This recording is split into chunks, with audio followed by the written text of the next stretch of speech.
ધોળકા તાલુકાના કોટ ગામમાં બેફામ ચાલી રહેલા માતેલા સાંડ જેવા ડમ્પરોથી ઉડતી ધૂળથી લોકો ત્રાહિમામ। ધોળકા તાલુકાના કોટ ગામના સોતાર તલાવડા અને અન્ય બીજી ખેતર વિસ્તારમાંથી ચાલી રહેલા ડમ્પરોથી લોકોના ઘરમાં ધૂળ ઉડી જઈ રહી હોવાથી લોકો હેરાન થઈ રહ્યા છે। રોડ ઉપરની ઉડતી ધૂળથી વાહન ચાલકોને પણ મુશ્કેલીઓ પડી રહી છે। ત્યારે આવા માતેલ સાંડ જેવા ડમ્પરોને લઈ દિવ્ય ભાસ્કર અને સંદેશ પેપર તેમજ અન્ય ન્યૂઝ દ્વારા અહેવાલો રજૂ કરવામાં આવ્યા। તેમ છતાં પણ કોઈ પણ જાતની અસર પડી નથી। અસર પડે છે પરંતુ એક દિવસ અથવા તો 2 દિવસ ડમ્પરો બંધ રહે છે અને પછી જેસે તે વેસી પરિસ્થિતિ ઊભી થતી હોય છે। જેમ કે ખાણ ખનીજ વિભાગ પણ સંડોવાયેલ હોય તેમ લાગી રહ્યું છે। રોયલ્ટી વગરના દોડતા ડમ્પરોને રોયલ્ટી વિભાગનો પણ ડર નથી લાગતો, તો સાથે સાથે સ્થાનિક કર્મચારીઓના આંખ આડા કાન જોવા મળી રહ્યા છે।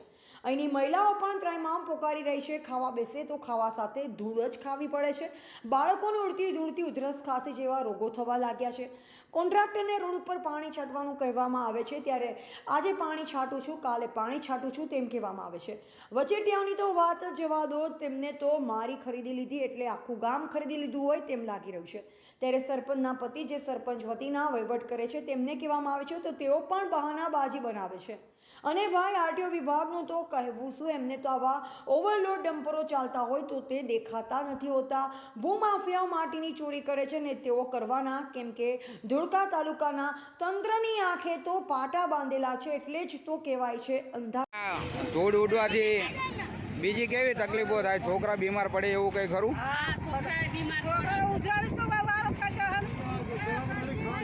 દવા લઈ જાઉં હું તો તમે દવા લઈ જાવ, આટલી દવા છે મારે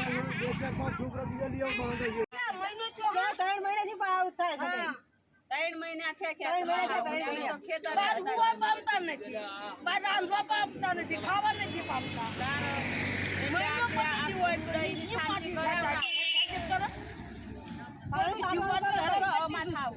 તમે કોઈને કીધું તું આ માટી બંધ કરવાનું? શું કર્યું એમને? બધા ડમ્પર વાળાને ઉભા રાખ્યા હતા, બધા ઓલટોડ 2 મહિના 3 મહિના થયા, બહાર રાંધવા ના પામી, આપણે ભાણા કરીને ખાવા ના પામી, પીવા ના પામી, આવા ગરમીના ઘરમાં પડ્યું રહેવાનું। એક તો પાણી આવા નહીં,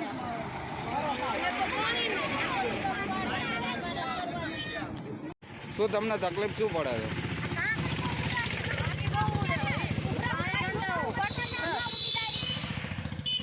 અને પાણી નથી છાંટતા આની ઉપર?